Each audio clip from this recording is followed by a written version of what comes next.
Acción, tu revista mensual de cine y series, con los mejores estrenos de cine, fichas y reportajes coleccionables, series de televisión y 8 pósters todos los meses.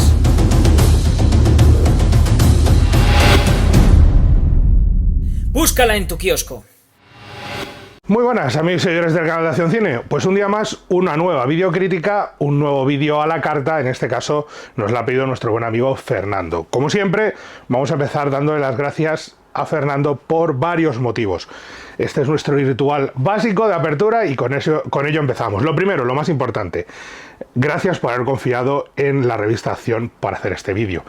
Como ya sabéis, estos vídeos los hacemos en Acción Cine, y tenéis la revista en el kiosco, tenéis también nuestra web accioncine.es, tenéis además todos nuestros canales de comunicación, redes sociales, Instagram, Twitter, tenéis también Facebook, por supuesto, tenéis el canal de Telegram por si queréis formar parte de la comunidad cinéfila, todo a vuestra disposición, y la revista en el kiosco, el canal de YouTube, que es donde estáis ahora mismo, evidentemente, y la revista en el kiosco. Estamos trabajando en nuevo número. Creo que en breve tendréis noticias de él y creo que ha quedado también muy chulo y creo que va a ser una perfecta bienvenida para el verano.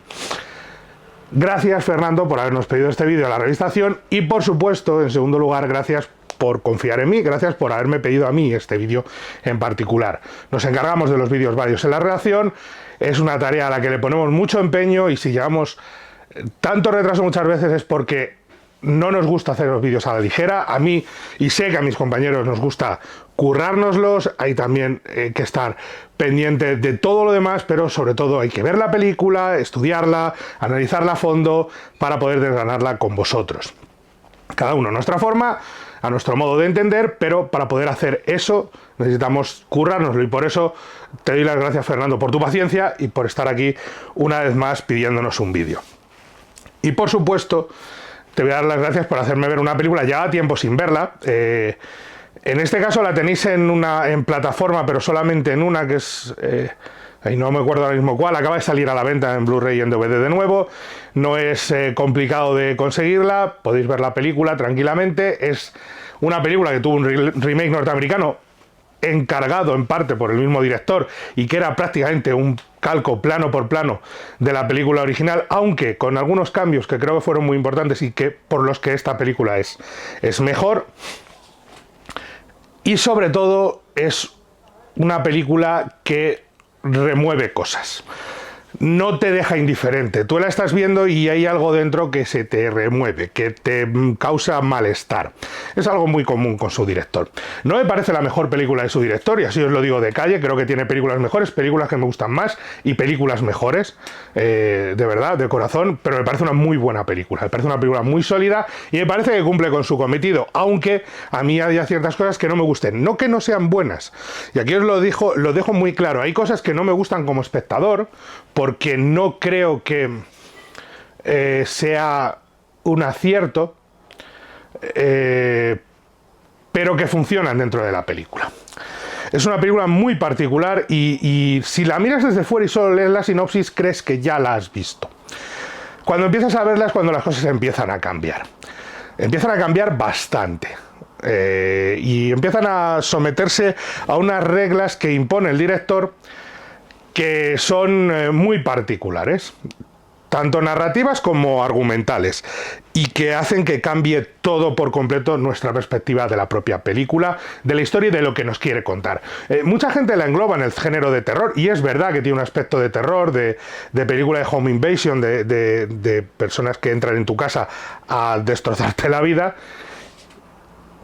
Pero el propio director lo ha dicho y yo estoy de acuerdo con él en que en realidad nunca quiso hacer una película de terror, aunque es aterrador lo que plantea, sino lo que quería era hacer un relato, una visión sobre la violencia en nuestros días, la violencia en los medios, cómo estamos expuestos a esa violencia y cómo reaccionamos ante ella. Lo que hacemos y lo que dejamos de hacer y cómo nos afecta esa violencia. Y realmente va de eso la película, porque juega con nosotros como espectadores. No somos... somos objetos pasivos, pero en realidad tenemos la posibilidad de cambiar alguna cosa en el relato. Y ahora os explico a qué me refiero. Me refiero a Funny Games, los que evidentemente ya sabéis por el título, Funny Games la original, no el remake norteamericano. Funny Games, la película de Michael Haneke, director que a mí personalmente no es mi tipo de cine. Creo, siempre lo he dicho, creo que es un director que se regodea excesivamente en el sufrimiento humano. Creo que parece que le gusta y que no encuentra ninguna esperanza para el ser humano en la mayoría de sus películas. Todo es terrible. Estoy pensando en su obra más, no más reconocida, quizá la más conocida sea Funny Games, pero su obra más laureada es sin duda Amor. Y en Amor se regodea en el sufrimiento humano, se regodea en ese apocalipsis interno de los personajes que les va consumiendo poco a poco y que solo trae sufrimiento y dolor y más sufrimiento, y por mucho que uno se someta a las circunstancias y a las necesidades de la vida, no trae ningún tipo de recompensa, solo más sufrimiento y más dolor. Yo no veo la vida así. Sé que la vida es muy jodida, pero sé que hay remansos de paz, y sobre todo en la enfermedad, que es de lo que trata Amor, creo que hay flecos de esperanza. Y lo digo por experiencia propia, por mi familia, por mis amigos, por lo que he vivido yo personalmente. Creo que son... Creo que por muy pequeña que sea la esperanza, o por muy pequeño que sea, creo que hay momentos para la felicidad. Creo que hay momentos para tener un mínimo de fe. Puede parecer el sueño de un optimista, o una perogrullada, o me da igual, no es algo personal de cada uno, y creo que ahí Haneke, para mí, personalmente, y esto no es como crítico, esto es una opinión personal, se equivoca, se confunde. Sí, el género humano es muy malo, sí, somos lo peor, y sí, estamos abocados a una vida de sufrimiento, de dolor y de miseria. Vale, pero también hay remansos para la luz. Y no quiere decir esto de que evidentemente nacemos para morir, no, pero por el camino hay una vida. Y estará llena de baches y de sufrimiento y tal, pero yo no la puedo concebir solamente como sufrimiento, pues entonces no tendría ningún sentido. En Funny Games apuesta por ese camino nuevamente. Si no han visto Funny Games, si no habéis visto Funny Games, por favor, es el momento de parar el vídeo. Fernando nos lo ha pedido que hablemos de la del 97, de la original. Así que, por favor, si no habéis visto Funny Games, parad el vídeo, ved la película y luego volvéis. Fernando no tiene ningún problema, nos lo ha pedido, imagino que le encanta, así que seguimos adelante con él y con todos los que habéis visto Funny Games. Sé que no es una de las películas más populares de la historia, pero es una película conocida, es una película que, como he dicho, tiene un remake norteamericano, y es una película que todos podéis haber visto, podéis ver sin ningún problema, con lo cual vedla, y cuando lo hagáis volvéis y seguimos hablando de ella. Para los que os quedáis o para los que volvéis, recordad los spoilers que va a haber a partir de aquí. Para los que os quedáis, esto es una historia tal y como empieza, claro, es la historia de una familia que llega a su casita de verano, allí tranquilamente, madre, padre, hijo, niño pequeño, Georgie, me encanta el nombre del chaval, él se llama como George Jr., George es su padre, y que saludan a los vecinos, aunque están un poco raros, pero saludan a los vecinos, tal, Pascual, y mientras lo hacen, pues empiezan aunque falta alguien en esa imagen de los vecinos, pero empiezan a prepararse, pues preparar el barco que tienen, porque esto es un sitio muy idílico, con barcos, una familia bien, hasta que un desconocido llama a la puerta, Peter, y le pide huevos a la mujer, que la vecina necesita huevos para cocinar, que son amigos de la familia, necesita huevos para cocinar. Y esos huevos que le pide, pues se le caen, se monta un pequeño... y le dan otros huevos, pero vuelve a liarse esto, y ya la mujer empieza esto, entra Paul en escena también por el camino, que es el otro desconocido, con sus guantecitos blancos, con ese trajecito blanco tan mono, y entra George en escena también, el marido y el hijo, y la cosa se complica, porque estos desconocidos, Paul y Peter, que no sabemos nunca si son sus verdaderos nombres, aunque podrían ser otros totalmente distintos, pero hay veces que cuentan historias sobre sí mismos. Pero estos dos desconocidos pues secuestran a la familia, le rompen la pierna al marido y secuestran a esta familia y la empiezan a torturar, sobre todo psicológicamente. Hay abusos físicos, sobre todo con el niño, para conseguir algunas cosas, pero sobre todo es una tortura psicológica, una tortura que sobre todo comienza cuando les proponen ese terrible juego que es que tienen que aguantar vivos hasta las 9 de la mañana. Paul, que es el líder, tiene que les dice que les propone una apuesta y les apuesta que no llegarán vivos los tres a las 9 de la mañana. Con lo cual, pues empiezan a pasar cosas en esa casa y empieza la tortura psicológica. Una tortura provocada para forzar la muerte. Es el juego macabro y está el giro interesante de guión. Ellos, el sufrimiento que causan es para provocar una reacción en los miembros de la familia y así tener justificación para matarles. No van a matarles porque sí. Su juego es más perverso que eso. Es una tortura para que tú fuerces la máquina, rompas las reglas que ellos imponen, que son totalmente arbitrarias, y te maten, obligados por las circunstancias. Eso hace que el niño eche a correr, llegue a las casas de los vecinos, descubra lo que ha pasado allí y coja una escopeta y un arma que no está cargada, pese a que el niño dispara, tiene un par de narices. El arma no está cargada y Paul, que coge al niño, pues lo devuelve y fuerza a sus padres, esa escena tan intensamente desgarradora que es torturar al niño, para que el marido obligue a su mujer, le pida a su mujer que se desnude. Lo cual no tiene tampoco mucho sentido, porque con torturar al niño la mujer se hubiera desnudado de primer momento, pero tiene que ser el marido, la regla perversa, tiene que ser el marido George quien le pida a su mujer que se desnude.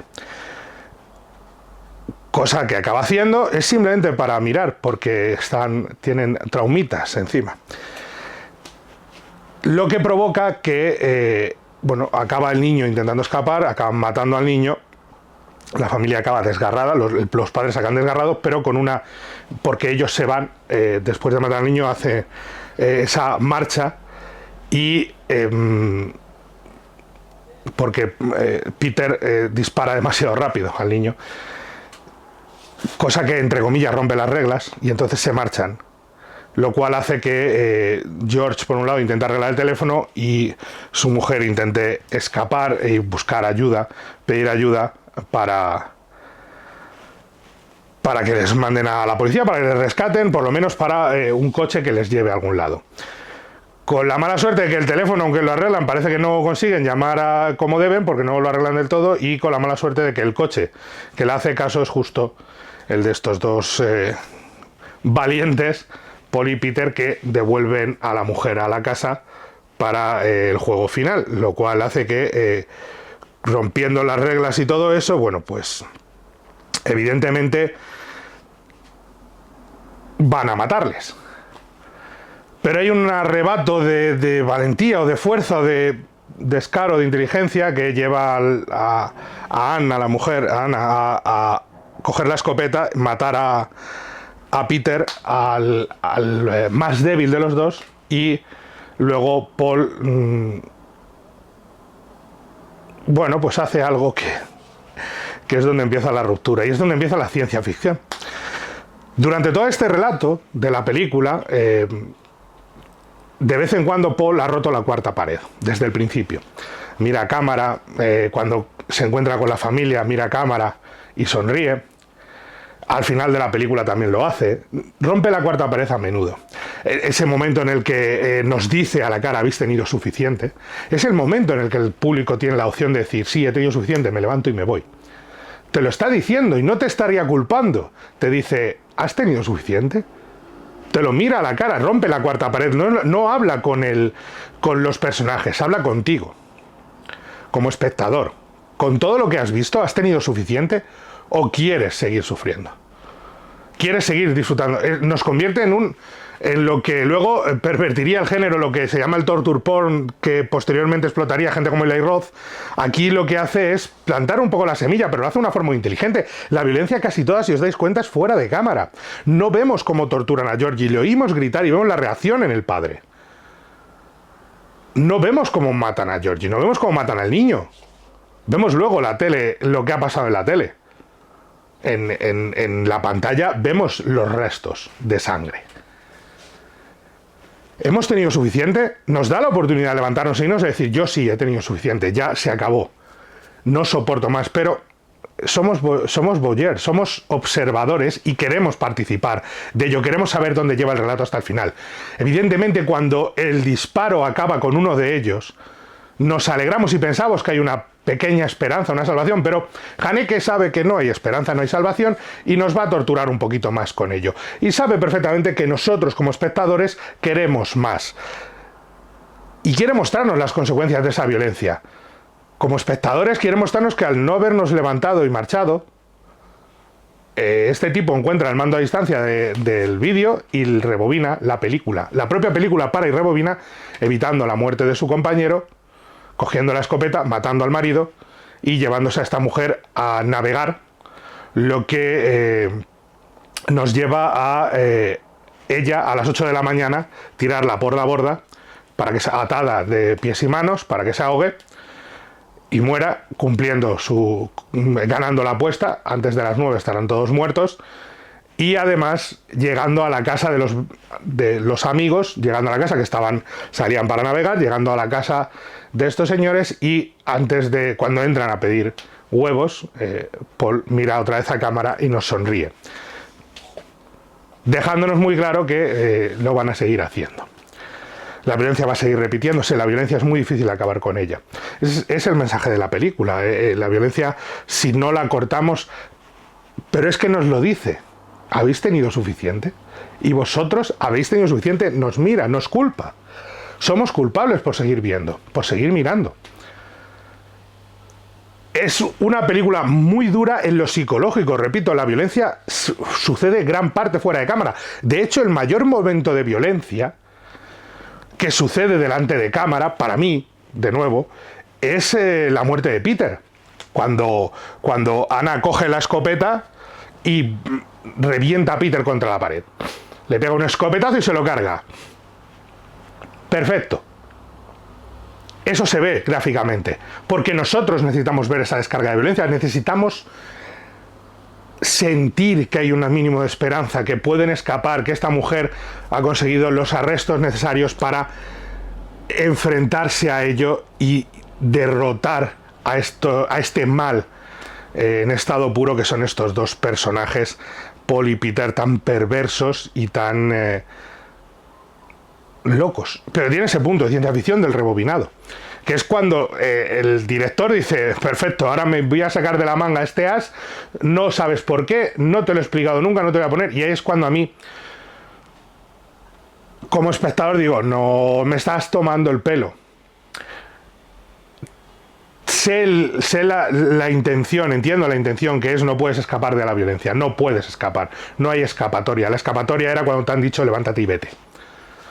La escapatoria era cuando te han dicho ¿has tenido suficiente? Si has tenido suficiente, levántate y vete. Esa era nuestra escapatoria, no este momento. Y lo entiendo, pero por mucho que el personaje rompa la cuarta pared continuamente, en ningún momento me das a entender que esa ruptura de la cuarta pared lleve a algo más, a un control sobre el tiempo, a coger el mando a distancia y pues rebobinar. Ese componente de ciencia ficción que parece sacado de películas como Be Kind Rewind o Rebobine, por favor, me parece que es una forma demasiado fácil. No es un agujero de guión, simplemente es un Deus Ex Machina, me da igual, esto es así y punto. Y yo como espectador necesito algo más que un es así y punto, van a ganar los malos. ¿Por qué? Porque el mensaje ya está distribuido y no hace falta apurarlo más, y porque podrías haberlo hecho de otra forma. No haber dado esperanza al espectador para luego arrebatársela. Eso es crueldad con el espectador. Lo entiendo, pero no lo comparto. No sé si me explico, no sé si me estáis entendiendo a lo que me refiero. Ese giro argumental es comprensible, desde fuera lo entiendo cómo es, pero no lo comparto. Quizá es por distinta visión del mundo, quizá es porque narrativamente me sigue pesando mucho el hecho de ¿por qué? Pues porque sí. A mí los porque sí no suelen gustarme mucho a nivel de guión, por muy efectivo que sea, o efectista que sea. Como sí me funcionan los guiños a cámara, la ruptura de cuarta pared, que creo que son la esencia de la película porque nos hace cómplices de la violencia. Repito, lo que quiere es hacernos cómplices de ello. El relato juega con que tú seas parte del relato. ¿Eres un sujeto pasivo? Puede parecerlo, pero tú eres parte, eres culpable de lo que está sucediendo. Como observador, por eso nos guiña el ojo. Nosotros estamos a salvo, a nosotros no nos van a hacer nada. Es a esos pobres personajes a los que les va a pasar algo. ¿Por qué no nos movemos? ¿Por qué no hacemos algo? ¿Por qué no nos levantamos y nos vamos? ¿A qué estamos esperando? Ese juego macabro de guión es donde creo que la película triunfa sin duda. Y está en parte basado en la ruptura de la cuarta pared, que me parece maravillosa. Como también me parece maravilloso el uso que hace de la fotografía, de una fotografía luminosa, en gran medida, de espacios abiertos, la casa. Fijaos cuando es de día, la casa, las sombras se acercan con la noche. Y es cuando las luces empiezan a apagarse y cuando empieza a iluminarse menos. Y cuando empieza a habitar espacios en los que, de nuevo, nos ponen una coyuntura como espectadores a nivel espacial en la que nuestros instintos tiran en dos direcciones opuestas. Cuando la pareja reacciona a la muerte de su hijo, es una reacción en un inicio fría, casi parece, hasta que rompen a llorar. Nosotros estamos todo el rato lejos. No hay primeros planos ahí. En un principio estamos lejos. Pero nuestro instinto es de observar por un lado, pero otra parte nuestra, la parte más voyeur, nos invita a decir, por favor, quiero verlo de cerca. ¿Por qué? Porque nos puede el morbo, como espectadores. Pero Haneke nos mantiene lejos, con esa lámpara que ilumina apenas, con esa tele encendida, llena de la sangre. Nos mantiene lejos, mientras oímos burradas en la tele. Nos mantiene una distancia en la que decimos, ¿qué está pasando ahí? ¿Qué está pasando aquí? Quiero acercarme, pero no debo. Es algo que me tira. Y visualmente él mantiene el plano. Y mantiene esa coherencia narrativa. No abusa de los primeros planos, no abusa. De hecho, mantiene muchas discusiones de los personajes en un plano largo para hacernos esa sensación de decir, necesito verlo de cerca. Necesito estar más cerca, acércame. Para que nos demos cuenta de lo que nos llama el morbo. De que nosotros somos los culpables de todo esto, desde a qué punto hemos llegado en nuestra sociedad para tolerar este tipo de violencia en medios, en televisión, en cine, sin molestarnos, dándola por algo natural. Es lo que siempre lo explicaba, la diferencia que hay entre, y ha pasaron 60 años, poco más o menos, 65 años, cuando Orson Welles estrenó La Guerra de los Mundos en radio, hubo gente por la calle que creía que era real, que era algo que estaba sucediendo y que se volvió loca y que casi hubo suicidios y todo. Cuando nosotros descubrimos lo del 11 de septiembre y lo vimos en televisión, lo primero que mi madre me dijo fue, yo creía que era una película. Parte de Haneke te habla de eso, de esa insensibilización de nuestra sociedad ante la violencia, nuestra sociedad occidental ante la violencia. De esa frialdad con la que la encogemos hasta que descubrimos que es real o nos afecta y entonces decimos, ostras. Pero en un primer momento es como, esto no puede ser real. ¿Por qué? Porque lo hemos dado por algo común. Es la situación que plantea y yo lo entiendo y para eso juega muy bien con esa sensación de alejamiento en la que tú quieres ver más de cerca.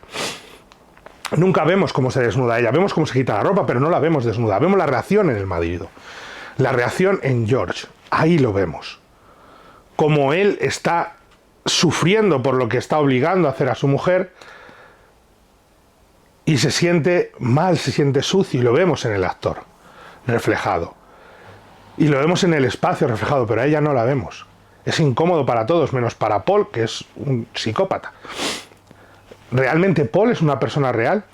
Y Peter no son... No voy a empezar con teorías de seres de otro mundo ni nada por el estilo, pero sí hay un componente mitológico, casi, en este caso, no de persona, sino de mal encarnado, de villano supremo, de diablo, de demonio, que controla el tiempo. Porque si no, la muerte les afectaría como a todos, y la muerte no le afecta porque Paul vuelve atrás el tiempo. Da la sensación de que Paul es un ser con poderes ultraterrenos, de que Paul no es humano, y no es como si fuera una deidad, como si fuera un demonio hecho carne, traído para torturarnos y para seguir difundiendo la palabra del mal. Y es muy curioso, porque si no hubiera esa ruptura de la cuarta pared en la que él sabe que está dentro de una película, por eso nos habla, porque él sabe que está dentro de una película, y vuelve atrás en el tiempo, porque está dentro de una película, y como sabe que está dentro de una película, puede rebobinarla. Ese poder supremo le pone muy por encima de un mero humano, lo cual te hace pensar en una condición superior a lo de los humanos para poder utilizar esas armas que el resto no concibe, para que el resto están en la realidad. Es el propio director el que está haciendo eso. Paul es Haneke rebobinando atrás. Paul es Haneke mirándonos a cámara. Paul es Haneke diciéndonos: ¿habéis tenido suficiente? Y ahí sí juega con el primer plano. Ahí sí juega con la mirada del actor, con esa mirada, ese rostro angelical, que honestamente me gustó mucho que ficharan a Michael Pitt en el remake, porque creo que lo encaja perfectamente ese rostro angelical, pero con un punto perverso. Porque su acompañante Peter no es precisamente el epítome de lo más bello, lo más perfecto en facciones, pero este tipo sí, es un tipo guapo, atractivo, moreno, alto.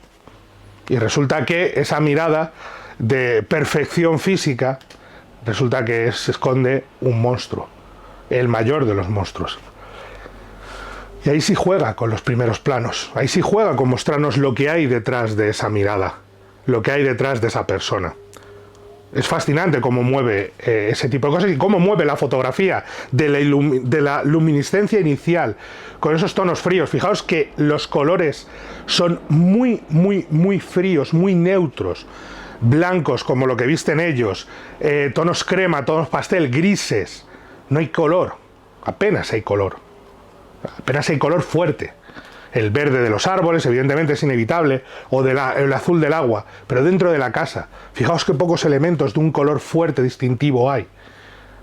¿Por qué? Porque lo que quiere es que pensemos en una situación gris, fría. Esta familia, al principio, cuando llegan, yo la primera vez que vi la película dije: esta señora es muy repelente.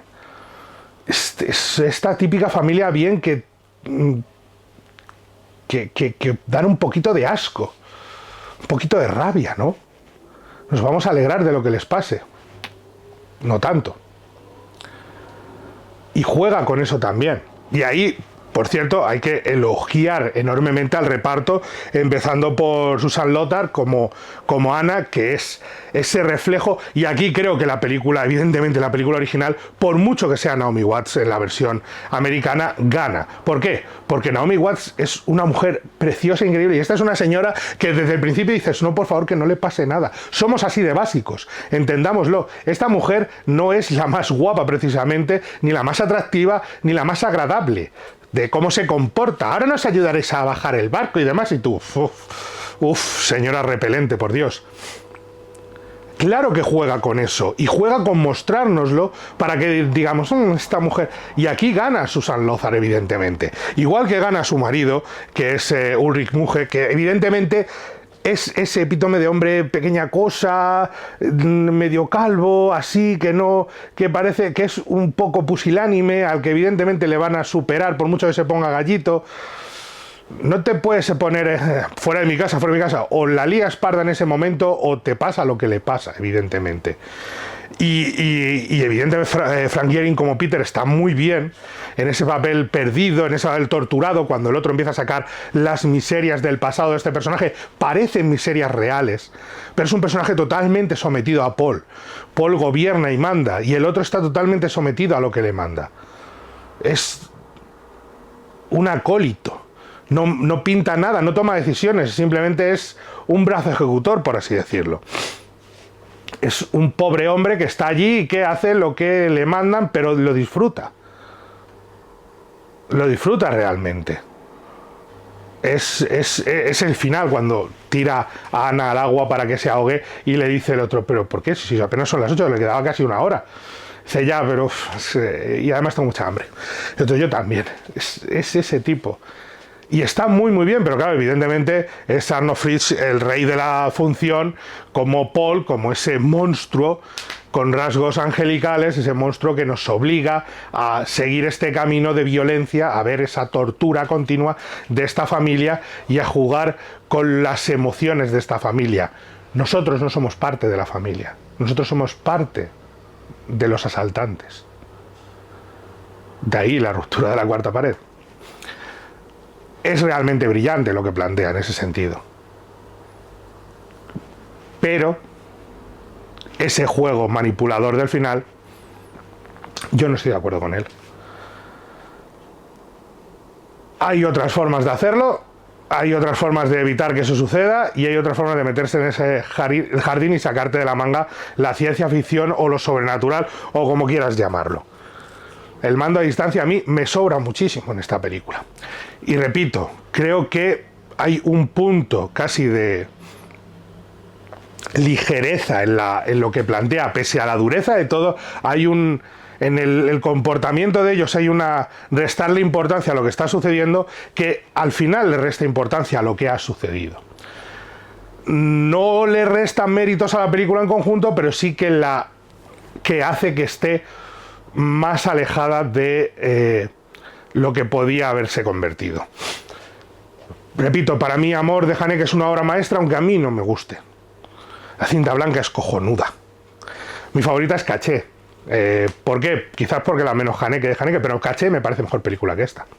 De verdad, os lo prometo que no... A mí Caché me parece mejor película que esta.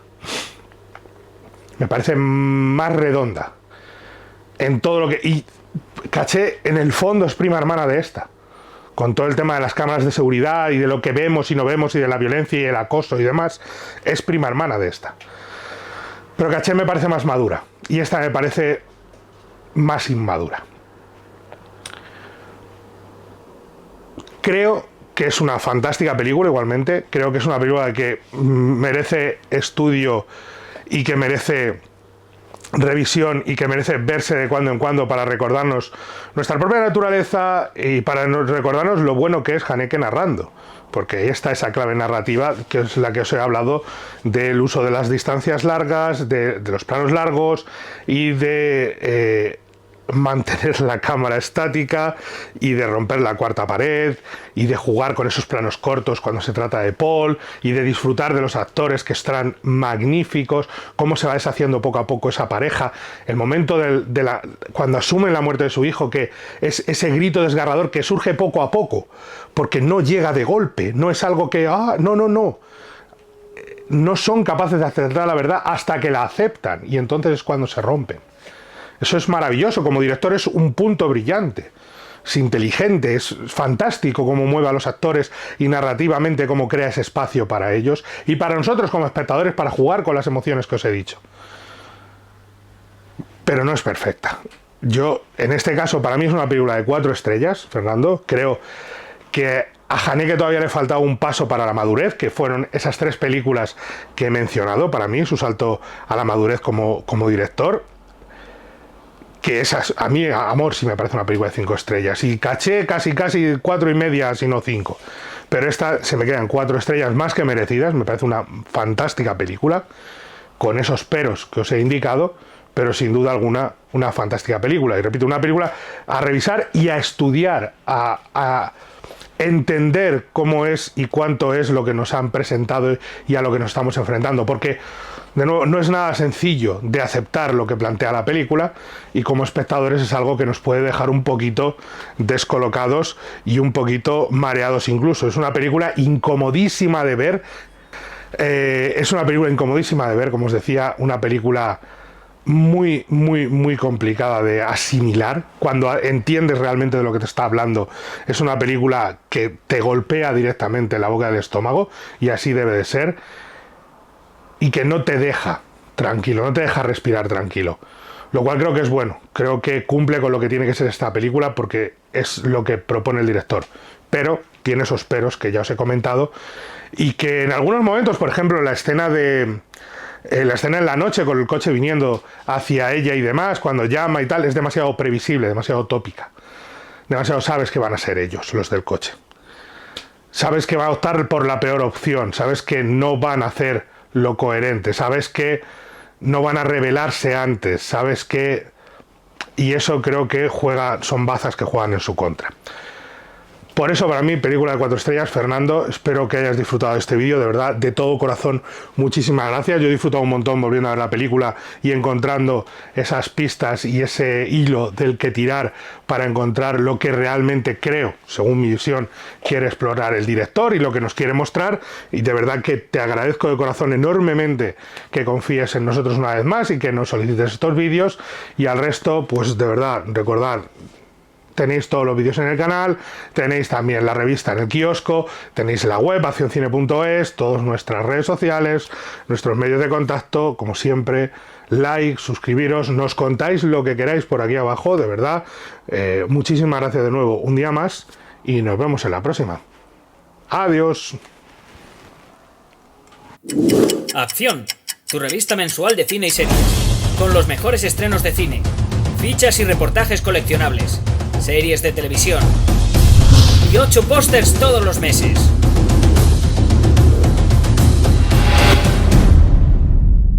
Búscala en tu kiosco.